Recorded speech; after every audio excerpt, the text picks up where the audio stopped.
Coming to get you, Barbara. When it comes to zombie movies, it's possible that Night of the Living Dead is the most iconic of them all, and it really is an unlikely sort of movie.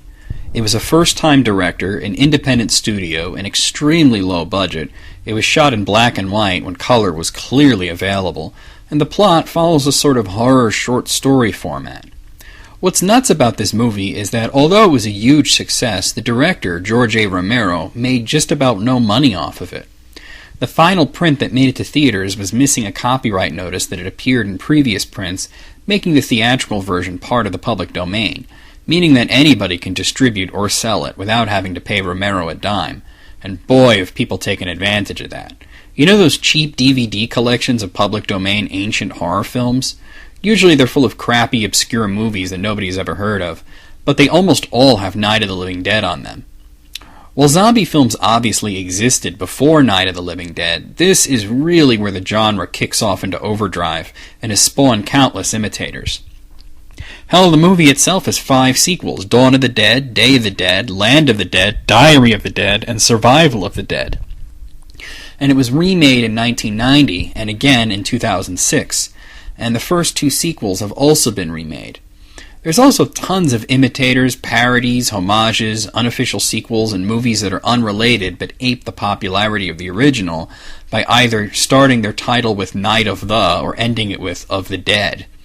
What can really blow your mind is that in all of this, George A. Romero has stayed humble and never released a mainstream movie, choosing to stay independent. Although at first his budgets got bigger, it peaked with Land of the Dead, and the subsequent 2 movies were back to roots, extremely low budget. The short story format of the plot of The Night of the Living Dead is evident in that there's not really much of a build-up. Right at the beginning, zombies start attacking, and it's never explained what causes the dead to rise, although some people have their guesses. In the movie, it's suggested that radiation from an exploded satellite is causing it, though the experts in the movie even disagree with each other on that, and Romero himself has stated that even he doesn't know what's causing it. Anyway, the movie opens with Barbara and her brother Johnny, who have been traveling for 6 hours into rural Pennsylvania to visit their father's grave. Their radio is dead, so they've had no contact with anybody but each other, and they're starting to get on each other's nerves. At the cemetery, Johnny starts blowing off steam by trying to scare Barbara by imitating Boris Karloff. She basically calls him an idiot, but is clearly a little freaked out by it. When a man starts walking toward them, Johnny states that he's coming to get you, Barbara, and then runs off, presumably to giggle like an idiot. But the man is actually a zombie and starts attacking Barbara. Johnny comes to her rescue and tells Barbara to run, but he never shows up.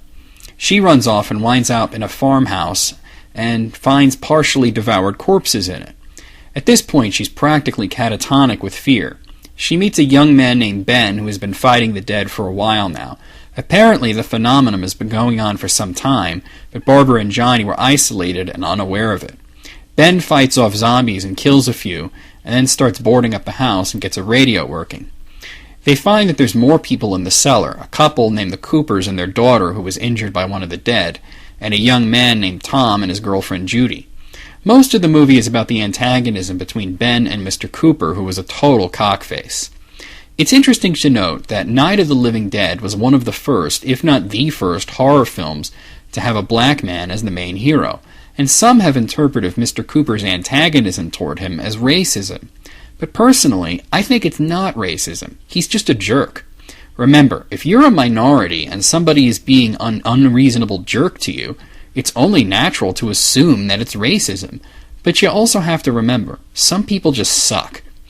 I really want to nip this racism thing in the bud here, as I feel that the fact that Ben is black has nothing to do with anything, and race is not a theme in the movie like a lot of people seem to think. In one scene you learn that the Coopers are having marital troubles, and Mrs. Cooper criticizes her husband, saying that he always needs to be right, and he's always needing to feel like he's in charge. So like I said, he's just a jerk.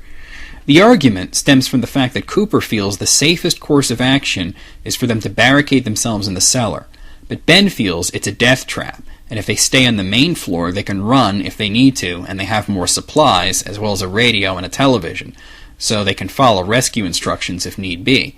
If they stay in the cellar, no one will know they're there. Cooper is obstinate and defiant, and pretty much a dick to everyone around him, and walks around criticizing everything without lifting a finger to help. Ben is portrayed as smart, resourceful, and courageous, while Cooper is portrayed as being dumb, obstinate, and a coward. The ironic part of the entire film is that Cooper was right, and staying upstairs and trying to escape and follow the instructions for the TV and radio just gets everybody killed one by one, and the numerous entry points via doors and windows eventually lead to the house becoming overrun by zombies. Ben survives, but only because he eventually does wind up barricading himself in the cellar.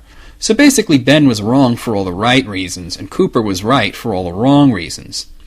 Although the film is really about how relationships break down and people start arguing when put under stress, there's still plenty of horror and zombies eating people. Probably the most memorable scene for me is when the gas pump explodes, taking Tom and Judy with it, and zombies all converge and pick up all the guts and pieces that are left behind and eat them. And of course there's the twist ending, and yeah, I'm gonna say it, the movie came out in 1968, so get over it. Although Ben survives, he makes the mistake of coming out of the cellar and peering out of a window, and he's mistaken for a zombie by some cops and gets shot in the face. Another one for the fire, roll credits. A jarring ending, to be sure. The whole movie is a huge play on irony, because the events are always the opposite of what you'd expect. Because Cooper is such a raging asshole, you'd expect him to be wrong about the cellar, but he was right. Because Ben is the hero, you expect him to live, but he doesn't. There are also other things that you just tend to expect but don't happen. For example, in the entire movie they never say the word zombie, instead calling them ghouls or things. Now, I'm not exactly sure, but I don't think Romero has ever even used the word zombie in his movies. For example, even as late as Survival of the Dead, they just refer to them as deadheads. Which makes me think of Grateful Dead fans. I guess they are kind of like zombies anyway. And yeah, as I've hinted, although Night of the Living Dead is a horror zombie film, it's really about living people who probably all could have survived if they just managed to work together. But their arguments, disagreements, and various character flaws get in the way. I couldn't recommend the movie more, and if you're one of the few people that hasn't seen it, please rectify that. Remember, it's in the public domain, so feel free to just watch it on YouTube. But beware of the colorized versions. There's several out there, but they tend to be of low quality. But probably the worst is the 30th Anniversary Edition, which adds extra scenes and changes the whole soundtrack. That was released in 1999, and if you think tacking on scenes from the late 90s to a movie from the late 60s is a good idea, then really, shut up. Personally, I stick with the original, and that's the version I'm reviewing. And there's really nothing bad to say about it. I'm giving it a 10 out of 10. There may be countless sequels, imitators, and wannabes, but this is where they all came from.